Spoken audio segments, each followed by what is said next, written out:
What's up YouTube, Car Boss here. Happy New Year. Today is 1st of January 2024.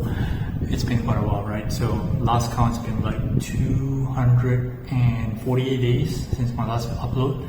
It's been a long time, right? So definitely been busy, and as per the title of this video, basically I'm now a full-time car investor flipper, basically. So where has that been coming from? So that's been in the works for quite some time now. It's not something that I just decided, a year ago, in this case a day ago, but it's been something that's been in the works for the last 18 months, and it did take a full 9 months or so to put things together, and I finally get everything up and running, and kind of like decided that today was a kind of like the good day, fresh start of 2024 to put it together video and maybe to document some of the interesting learnings that I have in the last 1 year, and perhaps to talk about some stuff that I plan to do for this channel for 2024 going forward.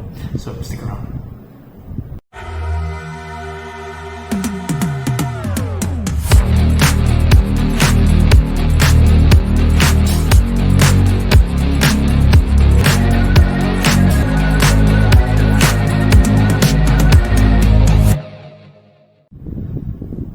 Alright, so first day on the job, full-time card investor, card reseller. I think if you look at what's on YouTube at the moment, talk about sports cards mainly, right? So there's a lot of people has been transitioning into being a full-time card flipper, card reseller, and I wouldn't say it's like the most lucrative business. Things has definitely changed in the last couple of years. We had all the peaks of the pandemics, things were like 10x. It was kind of easy to make money, not just in sports, Marvel, Star Wars, Formula One, and all those things, right? But right now, things have kind of like normalized, and it's becoming a stable business. People find it hard to believe that trading cards is a stable business, but indeed it has definitely a lot of characteristics that's similar to traditional investments or traditional assets, such as real estate, bonds, equities, a little bit of everything.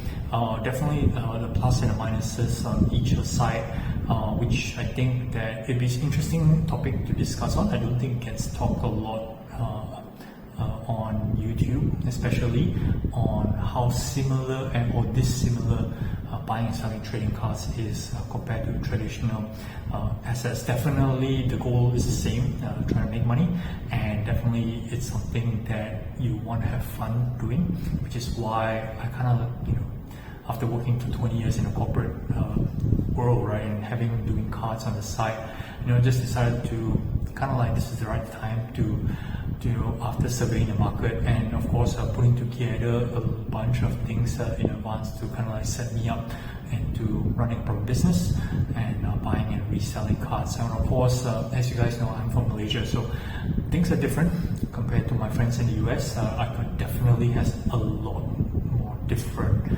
hurdles and challenges which I need to jump through and need to overcome, which I'm going to share with you. Maybe not all in this video, but definitely in subsequent videos to come.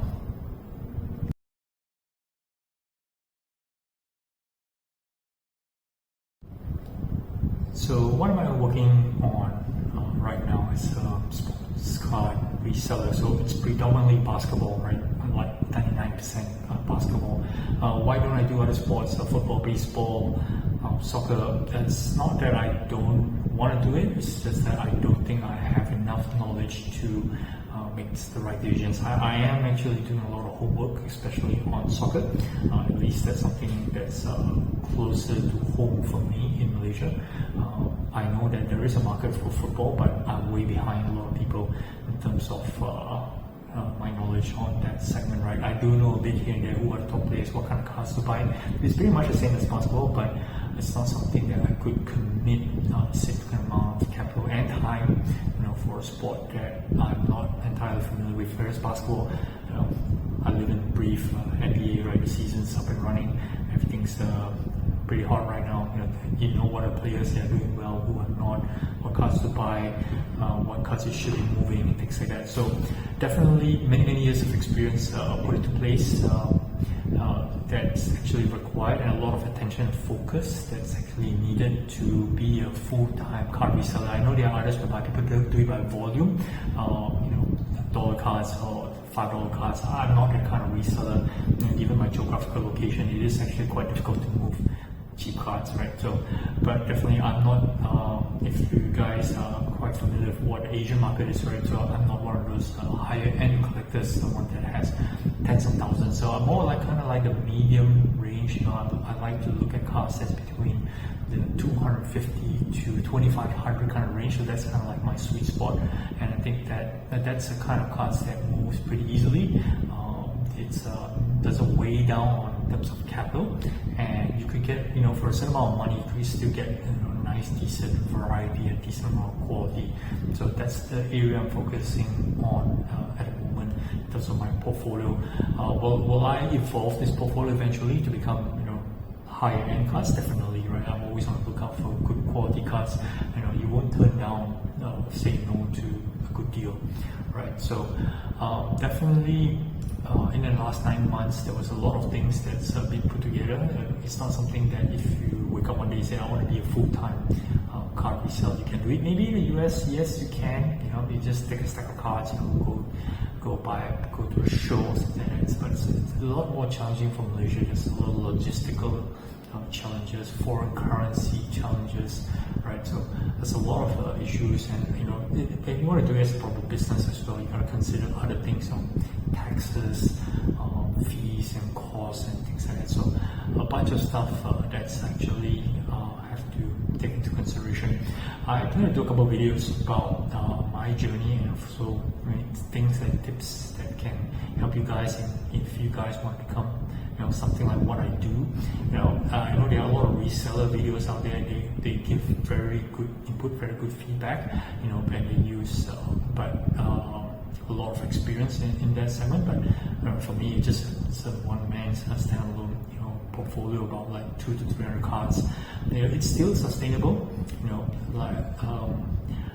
I left Corporate Drop that pays a 6-digit salary per annum to do cards. Now, do I expect cards to generate 6-digit return annually?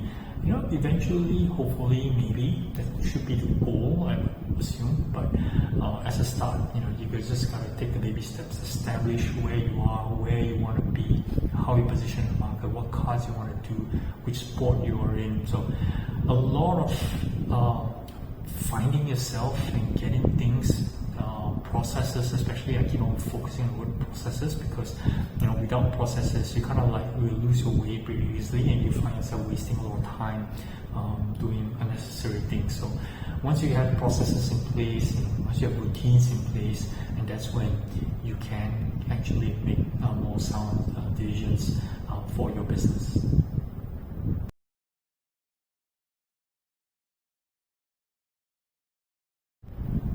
So that's pretty much it for this particular video. It's just more like welcome back to myself and a welcome 2024 for me. Definitely I feel that now that I've got a lot of the steps and processes in place in terms of business, it's time for me to go back to doing some content, something that I really enjoy sharing, standing in front of the camera here, sitting in front of the camera here, just to talk to you guys behind my new office right here. So looking forward to talk a bit about cards and business, which is what this channel has been about, cards, money, investing. So hope you guys do follow my channel. Again, I'm still thankful for a lot of my fellow subscribers who are still with this channel, sticking around for all this period during the time of my hiatus. But I'm definitely going to be back to deliver more new content to you guys. So till the next one, have a good one. Have a good year ahead. Cowboys out.